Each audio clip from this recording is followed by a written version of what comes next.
Salut Jay. Salut Alex, ça va? Ça va toi? Oui, oui. On est là encore une fois à parler de Masterdad. Ouais. Masterdad, l'objectif principal qui est de créer une communauté de papas, de jeunes entrepreneurs, de jeunes personnes qui veulent devenir papas, de personnes plus âgées qui ont été pères, de... Tout cet univers de papa Ouais. et de communautés adjacentes. Donc, notre objectif, c'est ça, de faire un petit retour là-dessus suite à cette communauté-là qu'on veut créer, qu'on est en train de mettre en place. Ce qu'on compte faire, c'est d'aborder, de discuter de certains sujets avec différents intervenants au fil des prochains épisodes. Ouais. Notre objectif par la suite, c'est qu'au fil du temps, Masterdad puisse devenir une référence pour que ce soit les parents en devenir, les gens qui ont juste des questions sur la parentalité, la paternité, qu'on puisse exister à travers cet univers-là, que ce soit éducatif ou de questionnement. Donc, c'est pas mal vers là qu'on s'en va. Aujourd'hui, le sujet de l'épisode qu'on a défini, avant de procéder à l'invitation de nos prochains invités, on l'a nommé, c'est un peu une thématique de passé, présent et futur. Donc, on pense que c'est très accurate, ce serait utile aujourd'hui qu'on fasse le point un peu sur le passé, qu'est-ce que le passé représente dans nos vies, puis vers où on s'en va avec ça. Donc, je commencerai peut-être avec une question pour entamer la discussion avec toi. Moi, je pense que ce que je rajouterais à ce que tu viens de dire, c'est un sujet qui est jamais abordé. Ouais. Les gens font comme si tout a toujours bien été, puis que tout le monde est parfait. On vit dans une société où tu n'as pas le droit de faire d'erreurs, que tu n'as pas le droit d'être tu as toujours été une bonne personne, dans le fond, puis le passé ne fait pas partie de toi. Puis là, souvent, tout est correct, c'est ça. C'est ça. Puis on voit souvent des personnalités publiques ou n'importe qui que genre leur passé refait surface. Oui. Puis là, ça crée des vagues. Fait que là, nous, on a voulu aborder un sujet qui est moins le fun en partant. Exactement. Puis c'est souvent un peu tabou de se poser des questions. On dirait que le confort est est quelque chose que les gens adorent. On a parlé dans le premier épisode que l'aspect du confort, on voulait pas y rester trop souvent. Donc, c'est un peu de prouver aussi aujourd'hui que on veut se lancer en commençant sur nos propres bases. Puis, on a la conviction, la certitude que ça peut aider les gens aussi. N'importe qui a besoin de changement ou d'évolution dans sa vie doit commencer par se tourner vers son passé, réaliser des choses, se faire un plan de match si on veut entreprendre des actions. Donc c'est ça. Pour passer à travers du passé. Exact. Pour devenir la meilleure version de nous-mêmes. Voilà. Donc, on croit que ça commence de là. Petite question pour toi, très, très générique. Comment est-ce que notre passé peut-il influencer notre présent et notre avenir selon toi? Moi, ce que je crois principalement, c'est que notre passé ne nous définit pas, mais il y a quand même un impact dans notre futur. Par contre, à partir du moment, comme je dis souvent aux gens qui m'entourent, à partir du moment que c'est toi qui a le contrôle de ta vie, que c'est toi qui prend les décisions, ben ton passé, il y a un impact, mais il y en a pas réellement un, dans le sens où ton passé ne te définit pas. Ton passé, c'est pas qui tu es. Parce que si c'était une segmentation le cas, ouais, c'est ça, exact. Parce que si c'était le cas, ben, je veux dire, moi, je serais pas ici aujourd'hui. Exact. Toi non plus. Mais je pense qu'il faut faire la différence entre le passé ne nous définit pas, mais fait de nous la personne qu'on est aujourd'hui si on entreprend les bonnes actions suite aux mauvais choix qu'on a pu faire. Puis comment est-ce que toi, tu as vécu ça, le moment où est-ce que tu as un peu distingué ton passé de la personne que tu voulais être? Comment est-ce que ça s'est passé dans les faits? Ben, il y a une certaine période de ma vie où j'étais loin d'être une bonne personne. J'étais pas une mauvaise personne en soi. Je pense que sinon, je serais pas avec toi aujourd'hui parce que je veux dire, ultimement, tu as eu des échos de moi qui étaient relativement bons. Mais dans ma vie amoureuse, dans ma vie parentale, il y a 1 an ou 2 où j'étais vraiment un amoureux médiocre, puis un père qui était là, mais qui était pas vraiment là parce que je me cherchais beaucoup, j'étais en questionnement. Puis ça a pris un bon moment avant que j'aie un déclic, Mm. avant que je réalise que c'était pas... que je faisais des choix qui faisaient en sorte que j'étais pas la personne que je voulais nécessairement être. C'est pas ce que je voulais dégager. Puis c'est un peu la raison pourquoi je voulais qu'on parle de ça C'est une très bonne idée parce que aujourd'hui. C'est c'est... briser là, un peu le stéréotype qui pourrait m'entourer si les gens sont pas dans ma vie actuelle. Ouais. Qui me connaissent, mais qui me connaissent de mon passé. Parce que, comme j'ai dit tantôt, notre passé ne nous définit pas. Puis moi, je suis loin d'être la personne que j'étais il y a 5 ans, il y a 6 ans. Là, Non, il y a, c'est il y a ça. une évolution. Je crois que c'est quelque chose qui est commun de nos deux côtés. Ouais, Je repense à qui j'étais il y a quelques années, puis ce n'est plus la personne que je conçois aujourd'hui. non, Certainement qu'il reste un univers de travail et de progression et toujours. de constats à faire, mais je suis un peu plus satisfait de comment je suis. Il y a un gros aspect de tout ça qui a été dans apprendre à me connaître. Puis je crois que Ouais, c'est un processus qu'on dit souvent, est-ce que tu sais qui tu es? Puis on parlait plus tôt dans un autre épisode de la période de recherche. La période de recherche, c'est ouais, quelque chose que tous se doit de vivre un jour ou l'autre, puis ça peut prendre des années, ça peut aller jusqu'à sa quarantaine, sa ouais. cinquantaine, ça peut... Mais bien souvent, on croit peut-être plus jeune qu'on sait qui on est. Puis le processus pour faire un peu face à qui on est vraiment, puis aller à l'intérieur, c'est quelque chose de très inconfortable. Vraiment. Euh, Puis de différentes façons, selon qui on est aussi, on on est invité à le vivre. Je crois qu'on l'a vécu les deux d'une certaine façon, puis on a pu commencer à s'en parler plus tôt. Vraiment. Fait que toi, quand est-ce que tu penses que ce moment-là, où est-ce que c'était un point inconfortable, où est-ce que tu as des réalisations, où est-ce que tu t'es dit là, la personne que je suis aujourd'hui ne me convient pas? Ben, j'ai commencé à... On dit qu'il faut pas se comparer, mais moi, je pense qu'on doit toujours se comparer avec la personne qu'on était l'année dernière. Mhm. Puis si je me compare... J'ai commencé à me comparer avec moi-même il y a quelques années en termes de parents, en termes d'amoureux. Puis à partir du moment où j'ai compris que si j'étais pas si j'étais pas une meilleure version de moi-même cette année que l'année dernière, ben j'avais un problème. Mhm. Dans le sens où faut que tu évolues. Les gens vont toujours dire qu'il faut pas se comparer. Je suis pas d'accord avec ça. Faut que tu te compares avec toi-même. Je pense qu'il faut que c'est vraiment important en fait. Ouais. Parce que si tu te compares pas avec toi-même, si tu te compares pas avec la personne que tu étais avant, ben je pense que tu bloques en fait, puis Mhm. tu t'évolues juste pas. Puis dans les 2 dernières années avec toi, j'ai compris aussi, c'est là qu'il y a eu le plus gros déclic, là, on va dire, en termes d'apprendre à se connaître. C'est le fun que tu parles de ça parce que dans le fond, tu me fais découvrir le coaching, Ouais. puis de se faire accompagner, dans le fond, exactement ce qu'on veut faire, de ce qu'on veut dégager, ben on le fait aussi de notre bord en termes de coaching, dans le fond. Ouais. On se fait coacher par des gens plus expérimentés, des Absolument. gens qui ont, qui ont un bagage, des gens qui vont être capables de nous guider, des gens qui vont apprendre à nous connaître. Puis ces gens-là, ils nous posent des bonnes questions. Des fois, c'est Ouais. poche. Des Qu'on fois, peut pas, c'est... qu'on peut. Il y a un certain point, on peut pas faire ça par nous-mêmes, je crois. Puis Vraiment. corrige-moi si je me trompe, mais plus jeune, on devait être deux profils qui, à un certain temps, se disaient j'ai compris comment ça fonctionnait la vie, j'ai les réponses, Ouais. je suis à toute épreuve, j'ai pas de limite.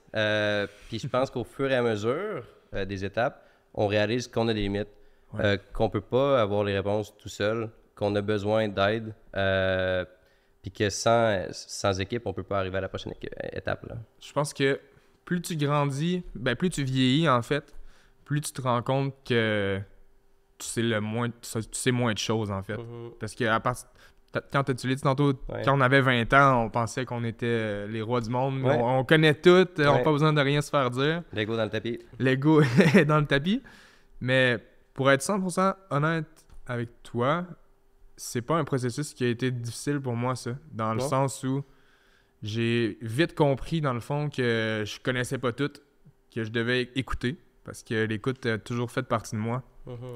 Il y a plein de gens autour de moi C'est vrai que t'as une bonne écoute. qui arrêtaient pas de me le dire quand j'étais petit, tu t'as une bonne écoute, faut pas que tu perdes ça. Je comprenais jamais pourquoi il disait ça, mais Ouais. quand on grandit, on comprend qu'il y a pas beaucoup de gens qui ont 2 oreilles puis une bouche puis qui savent pourquoi, dans le Ouais. fond. Comme tout le monde dit, mais... Puis ça m'a vraiment servi parce que dans mon début de vingtaine, moi, j'avais quand même Edouard, là, j'avais mon plus grand. Mais Puis il a si fallu tu quand me même que permets j'écoute, là. Mais vas-y, de ouais. revenir plus tôt de ta vingtaine, parce que là, tu parles de ta vingtaine. Mhm. Moi, j'aimerais que tu partages peut-être, si tu es à l'aise, plus tôt de ta vingtaine, quand tu m'as déjà parlé un peu de ton histoire au secondaire. Tu me parlais de que tu gamais dans le temps. Je sais pas si tu veux Oh ouvrir my là-dessus. God. Ouais, ben oui, mais quand je dis que notre passé ne nous définit pas, Ouais. clairement, je suis une preuve incontestée que notre passé ne nous définit pas. Il fut un moment où j'étais loin d'être en forme, que je passais mes soirées à gamer, je mangeais pas bien, je faisais pas grand-chose de ma vie dans le fond, puis ben, j'ai décidé de rentrer dans le fond en sport-études.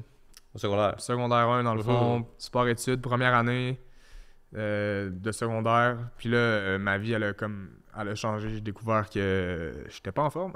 Ouais. Que j'avais besoin de... Puis t'étais pas satisfait. J'étais pas satisfait. Pour aller jusque-là, dans le fond, il y a un de mes professeurs au primaire qui m'avait dit quelque chose qui m'avait...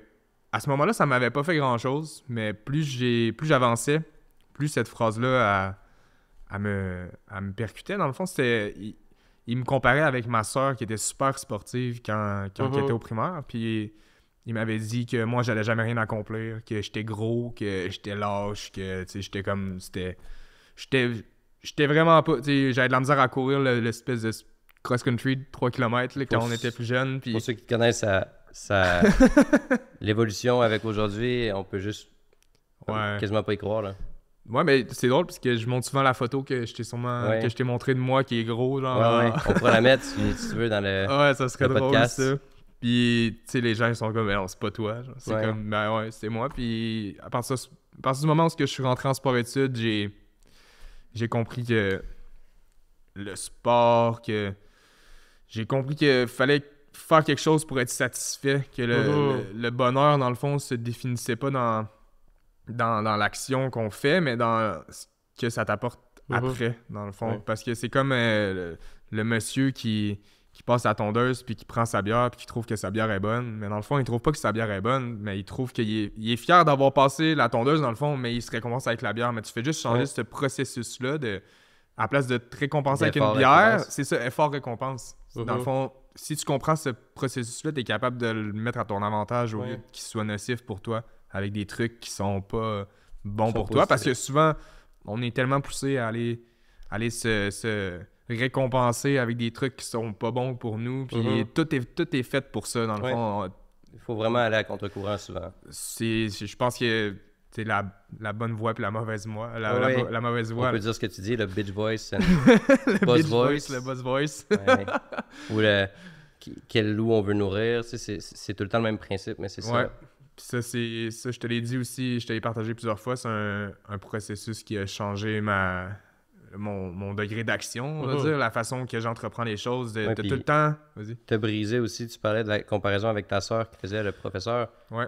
Puis plus tôt, tu parlais qu'à un certain temps, tu as décidé que c'était la seule personne avec qui tu voulais te comparer, c'est toi. Puis ça, c'est un terme qui revient souvent, c'est certain, là, mais on va l'approfondir.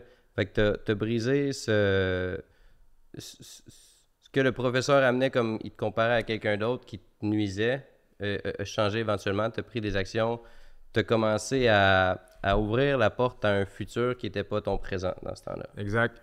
Puis il y a des fois, je me demande s'il a pas dit ça, dans le fond, pour que j'aie cette espèce de réflexion-là.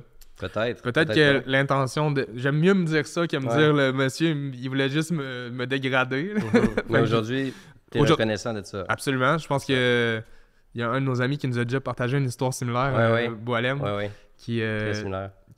D'une madame qui avait pas été sympathique avec lui, puis aujourd'hui, il la remercie quand il la voit. Mais c'est un peu le même c'est très similaire. Puis ce qu'on remarque aussi, puis on en a parlé un peu la première fois, c'est les épreuves qu'on a vécues ou les trucs difficiles où est-ce qu'on aurait pu s'écrouler quand on reste là, quand on reste debout, puis qu'on persiste, aide à définir la suite de la personne qu'on veut définir. Puis j'aimerais ça amener un peu le principe dont on a déjà discuté on a déjà dit, le plus souvent, on tue une version de nous-mêmes, le mieux c'est.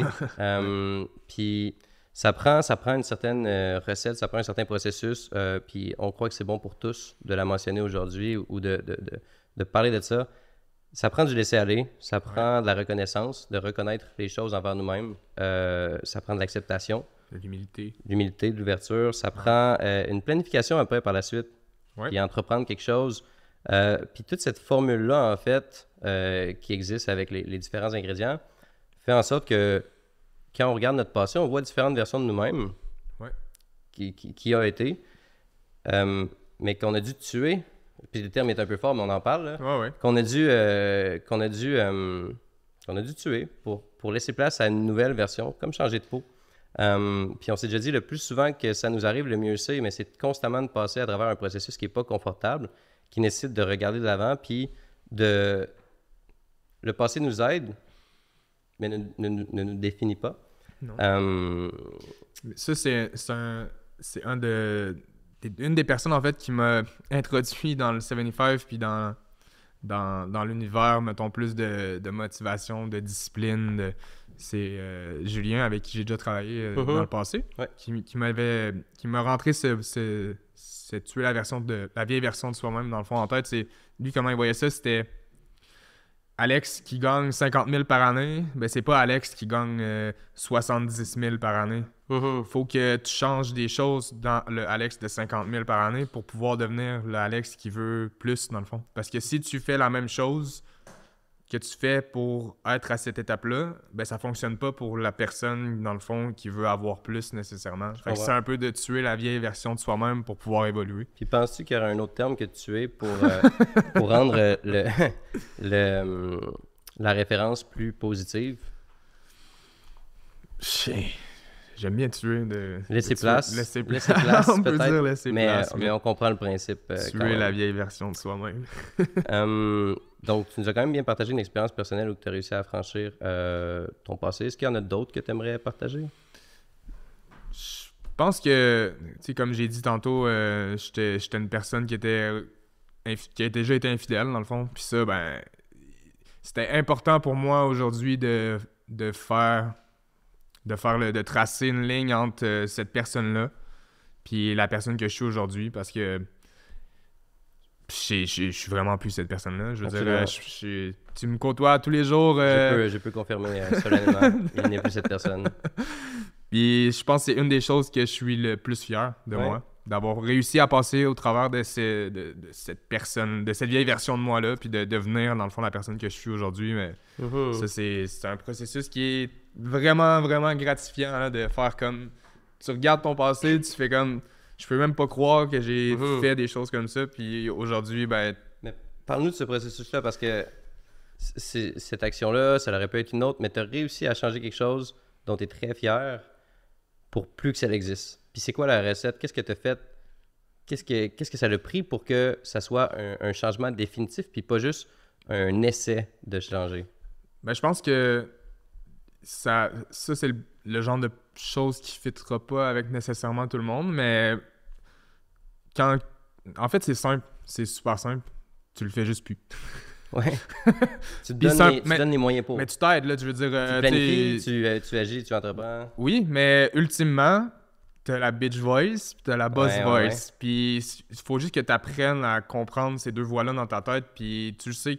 C'est toujours deux chemins. Il y a toujours deux chemins. Il y a le bon choix, il y a le mauvais choix. Ouais. Je dis tout le temps je dis toujours ça aux quelque chose enfants. qui m'a marqué quand tu parles à des enfants, puis même eux le disent même à leur tour maintenant, c'est est-ce que tu fais les bons choix? Est-ce que tu fais les bons choix? Puis l'autre jour, Edouard a partagé aussi quelque chose. Je me rappelle, Chanel avait demandé à Edouard, excuse-moi, qu'est-ce qui te rend le plus fier de papa? Puis Edouard a répondu que papa fasse les bons choix. Fait que je pense que tu leur inculques bien. Ouais. Puis ça serait drôle, ça, qu'on mette ce petit... Je pense qu'on l'a en vidéo. On pourrait peut-être. On pourrait le mettre, hein, ce serait drôle. Ouais. Je pense que ça serait très accurate qu'on mette ça. Edouard qui fait un podcast. Ouais. La relève. Mais ouais. C'est un processus que t'as pas le choix de continuer. C'est un combat éternel avec nous-mêmes. Je veux dire, ça reste une une partie de moi qui est dans ma tête quelque part, j'imagine, puis c'est comme c'est mon démon, on va dire. Ouais. Ben, Mais j'ai appris à le contrôler, puis j'ai appris à vivre avec, puis à ne plus écouter cette voix-là, dans le fond, qui m'incite à faire des choses qui en valent pas la peine, finalement. puis ta motivation à pas écouter cette voix-là, c'est De devenir la meilleure version de moi-même. puis d'entendre ton fils pouvoir D'entendre... dire des choses comme ça. Je voulais pas être le père, dans le fond, être ce genre de père-là, Ouais. surtout. Je pense que c'est la motivation principale, là, de... Mhm. Tu veux pas dégager ça de tes enfants, tu veux pas que tes enfants Donc, fassent ça, tu... La version ou les versions que tu as déjà été t'ont motivé à devenir la personne qui est aujourd'hui. Oui. Ok. Puis, comme tu l'as dit, mes enfants principalement. Là. serait Définitivement. un moteur, c'est le plus gros moteur. Là, un motivateur incroyable. Ouais, c'est la plus grande motivation. Je comprends. Puis parle-moi, on parle de résilience puis de croissance personnelle beaucoup. Toi, de quelle manière est-ce que tu penses que ces deux aspects-là, la résilience et la croissance personnelle, sont liés à la capacité de se libérer de notre passé? Je pense que on a un problème dans la société présentement, dans le sens Un défi. où on a un bon défi, dans le fond, d'éduquer les gens à continuer à s'instruire puis à vouloir se développer en tant que personne. Ouais. Je pense que c'est quelque chose qui manque. Faut Je commencer pense- par l'accepter. Hein? Ouais, le reconnaître. ben oui, vraiment. Puis, tu sais, je veux dire, il y en a beaucoup qui vont se reconnaître, là, mais il y a beaucoup de gens qui n'ont jamais lu un livre en sortant de l'école. Absolument. Puis ça, je considère que c'est fou. Là. Moi, ça reste une des choses que j'aime le plus faire parce que ça te développe en tant que personne. Puis ça, mais ça demande un effort supplémentaire. Ça Tout demande... va demander un effort pour aller dans cette direction-là. Mais tu sais, la croissance personnelle, c'est la plus belle chose que tu peux c'est le plus beau cadeau que tu peux te donner à toi-même. Ouais. Je pense que quand tu comprends ça, ben tu t'avances, puis c'est difficile à... C'est tellement rendu naturel pour moi de travailler sur moi-même que j'ai de la difficulté à l'expliquer parce que C'est ancré. c'est ancré en moi maintenant. Mais ça commence avec des réalisations. Des petits C'est pas, ça. là. C'est tout des petites petits étapes. pas, des petites étapes. Le plus gros, le défi est le plus que dans notre perspective, on doit le découper en petites étapes. Vraiment. Donc, quand c'est une épreuve qui paraît insurmontable, donc peu importe d'où on part, quand c'est... Faut la segmenter. Exactement. Il faut, comme tu me l'as déjà dit aussi, ça doit être une page qu'on écrit à chaque jour. Ouais. Ça doit être baby steps, on le dit aussi beaucoup. Donc, Ouais. la journée où est-ce qu'on réalise qu'on est prêt à accepter, à s'ouvrir, qu'on a une version qui nous attend, puis le travail est juste immense. Donc, de se dire qu'à chaque jour, on veut juste s'améliorer un tout petit peu, puis aller vers une direction. Puis éventuellement, on s'en rend pas compte, puis on a déjà monté un flanc. Ouais. Puis plus tard, on s'en rend pas compte, on est rendu un promontoire, puis on se dit « Wow, je regarde en bas, j'étais là-bas, je suis ici. » Puis on veut entretenir cette méthode-là, cette ascension-là. Puis ce qu'on se dit, c'est que c'est jamais fini. C'est un processus qui est hyper long. Là. Moi, j'ai commencé ça dans la première année de vie d'Edouard, commencer à lire des livres, puis à... J'étais déjà dans le processus, je mettais pas tout en action à ce moment-là, mais j'étais quand même... J'avais un intérêt. J'avais pas été prêt encore à ce moment-là à faire le jump au complet, puis de vraiment... J'avais pas décidé encore que je voulais vraiment ça, mais ça a toujours été là quand même dans les 8 dernières années de vouloir croître personnellement. Mais c'est quelque chose de difficile, ça. C'est un beau défi, mais c'est le plus beau cadeau qu'on peut se faire. Si je te posais la question, qu'est-ce que tu dirais aux auditeurs, en fait, aujourd'hui, qui sont à la recherche de changement, qui sont prêts à une nouvelle étape, mais qui hésitent, peut-être qui ont juste besoin d'entendre quelque chose pour les amener à mettre un peu prendre leur passé afin de servir à leur future version, puis de rejoindre, c'est ça, un peu le processus dont on parle. Ben, je pense qu'il faut être prêt à investir faut être prêt à investir dans notre futur, à être prêt à faire un sacrifice, dans le fond, de temps, d'activité. Moi, je sortais pas beaucoup là, avec mes amis, j'étais tout le temps en train de travailler. Je travaillais où je m'occupais des enfants, mais je travaillais dans un bar, là, mais quand même, je travaillais toujours. Puis, ben ça, je pense que la première étape, c'est vraiment ça. Est-ce que t'es vraiment prêt? Est-ce que tu as vraiment envie d'investir en toi-même puis de devenir quelqu'un de meilleur? Parce que c'est vraiment un processus qui est long puis ça se fait pas en claquant des doigts. Mais il y a pas de formule magique, de formule magique, là. C'est vraiment, c'est super simple. Tu sais, faut juste le faire. Faut juste se donner le droit, dans le fond. Faut juste commencer à quelque part. Je pense que tu mets un doigt sur quelque chose, se donner le droit. Se donner le droit. Si on... Des fois, il faut se poser la question, est-ce que je me permets assez d'exister? Est-ce que je me donne assez le droit? Est-ce que je vis à mon plein potentiel? Est-ce que je suis heureux? Est-ce que je me connais? Mais vraiment, est-ce que je me donne le droit? C'est un questionnement avec lequel commencer. Puis on parle de questionnement, le coaching, tu en as parlé tantôt, c'est qu'est-ce qu'on fait en coaching? Comment est-ce que ça fonctionne?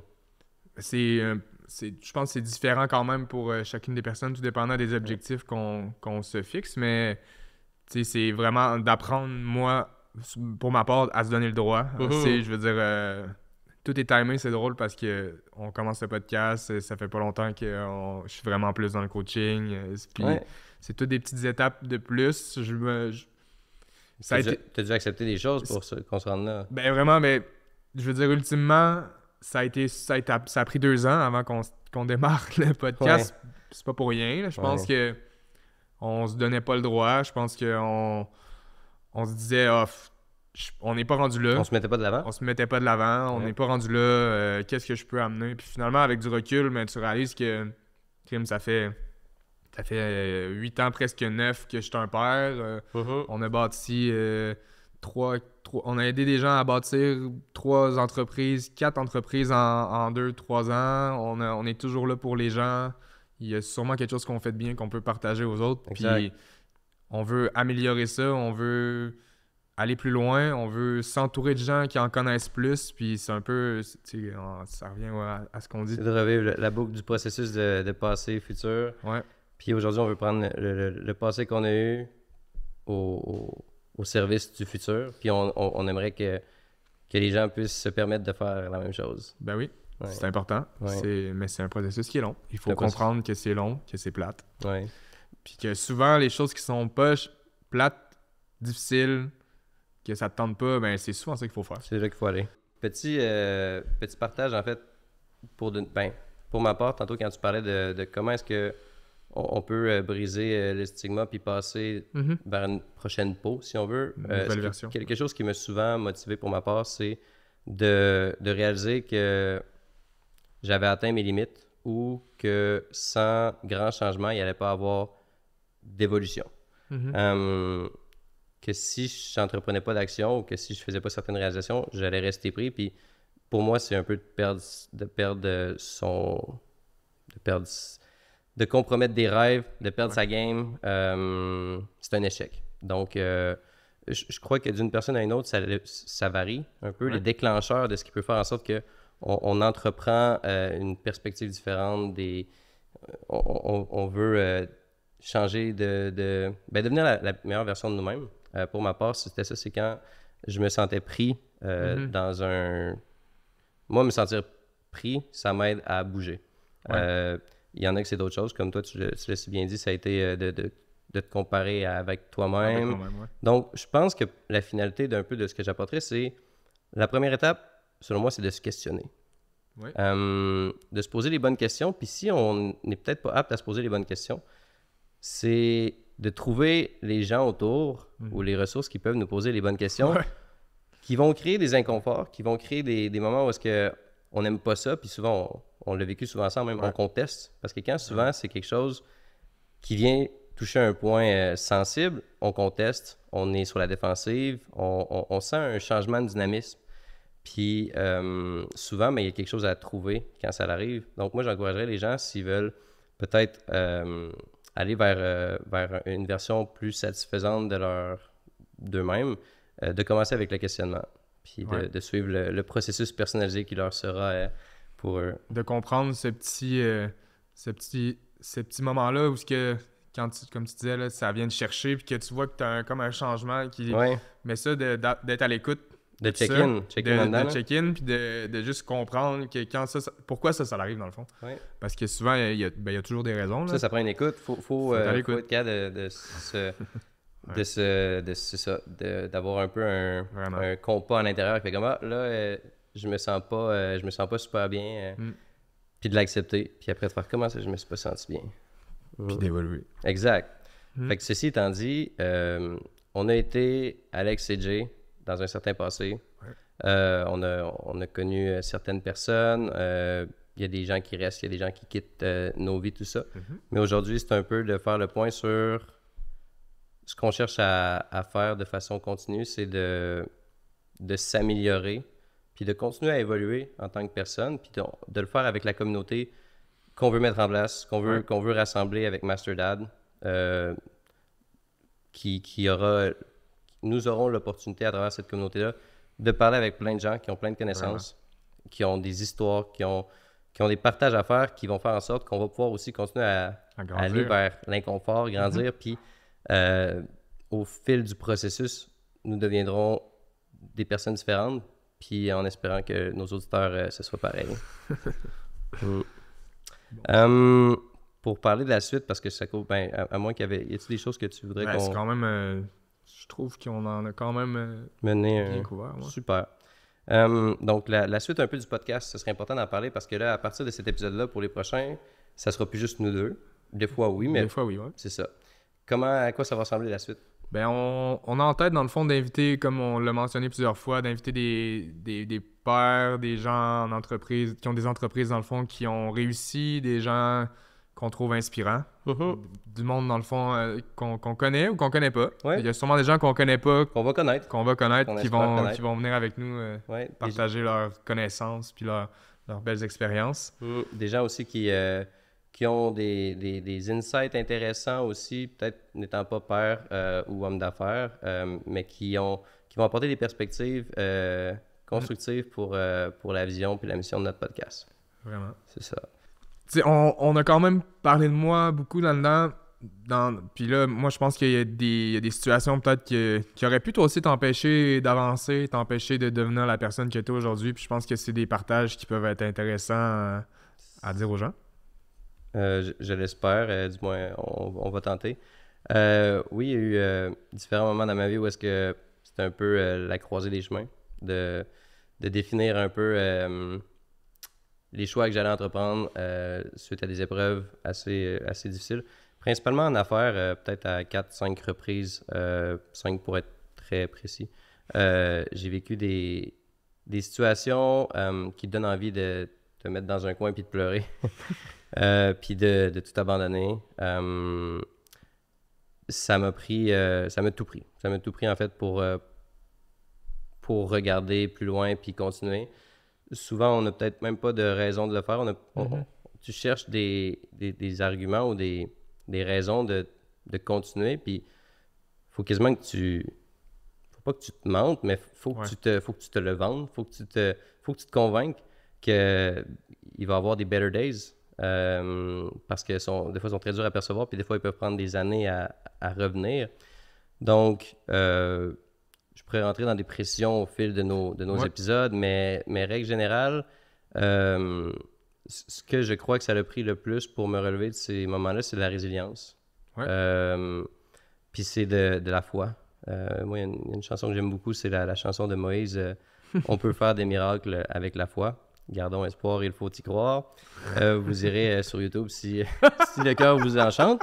Mais ça m'a pris la résilience, mais beaucoup de foi. Il faut y croire.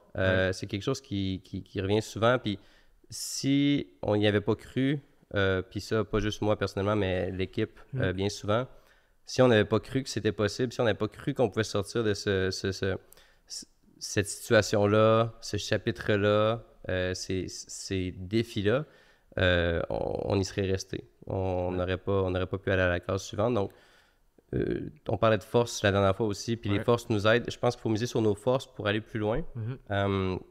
Apprendre à fonctionner avec nos forces puis à faire équipe avec eux, je pense que c'est une chose qu'on doit tous s'encourager à apprendre. Et les miennes, en fait, dans plusieurs de ces moments-là critiques, ont été la résilience et la foi, de croire en la suite. Donc, j'ai pu passer à de nouveaux jours. Est-ce que tu considères que ces moments-là ont défini ton présent ou... Ces moments-là m'ont défini de toutes pièces. C'est des moments que si j'avais pas surmonté, m'auraient sans doute... aurait été dommageable, mais m'aurait peut-être amené plus loin. Mais dans tous les cas, de les avoir vécus à l'intensité qu'ils ont été, ont fait de moi de toute pièce la personne que je suis aujourd'hui. C'est dans les moments les plus obscurs, je pense, qu'on se construit le plus. Donc, j'encourage les gens, souvent, on est en affaires, donc on le sait, mais c'est de prendre des risques, de bouger, de ne pas stagner. Tu sais, pierre qui roule n'amasse pas mousse. Le plus, quelque chose que j'ai bien fait à travers toutes mes erreurs, c'est de continuer d'avancer. J'ai fait énormément d'erreurs, j'ai eu énormément d'échecs, mais de jamais m'être arrêté ou jamais trop longtemps va m'avoir permis de pas ramasser trop de poussière, puis de pouvoir utiliser ma résilience et la croyance d'un meilleur futur pour devenir qui je suis. Parce que ça aurait été facile là, de juste tout arrêter et de faire fuck off. Plus que facile. C'est vraiment pas pour moi. Ça aurait été beaucoup plus confortable et très facile. Très confortable. Absolument. Cool. Petite question pour toi, pour terminer ce volet-là. L'auto-transformation, je pense que c'est un sujet dont on a parlé aussi beaucoup aujourd'hui pour mettre un peu un ground zero. Commence par, on a parlé des questionnements, mais aussi par la décision de ne plus être défini par votre histoire passée. Peut-être un petit dernier partage par rapport à un truc pour entamer l'auto-transformation, puis utiliser le passé comme un atout et non comme un comment on dit ça? Un handicap? Un handicap. Ouais. Un poids. Moi, je crois... Je pense que je te l'ai déjà partagé, dans le fond. Ma plus grande peur, c'est de mourir puis de voir la meilleure version de moi-même, dans le fond, que j'aurais pu être. Puis, tu sais, imagine, là, tu meurs, puis là, tu vois, dans le fond, qu'est-ce que tu aurais pu accomplir puis devenir. Ouais. Puis là, t'es comme... J'ai vécu ma vie, j'ai vécu une vie, dans le fond, vraiment moins nice, vraiment moins le fun, vraiment moins... Vraiment moins... Fulfilling. Ouais, mais moi, ça reste ma plus grande crainte, puis c'est pour ça que, dans le fond, l'auto-transformation, puis de devenir vraiment la meilleure version de moi-même, ça reste une valeur, quelque chose de très puissant en moi. C'est que je veux pas m'arrêter, dans le fond, je suis vraiment sévère avec moi-même, mais en même temps, c'est ça qui me permet d'avancer. Puis je pense que d'être sévère avec soi-même, c'est le plus beau cadeau qu'on peut se faire, parce que ça nous permet vraiment de devenir quelqu'un de mieux. Mais je sais à différents niveaux, là, mais je suis quand même extrême, je le sais. Mais moi, c'est comme ça que je fonctionne. Ça fonctionne bien. Je crois que c'est une bonne... Il y a une bonne base de formulation, mais dis-moi, dans ta sévérité... T'es difficile envers toi-même, t'es exigeant. Oui. Dans l'exigence envers toi-même, quelle place vient prendre la douceur ou la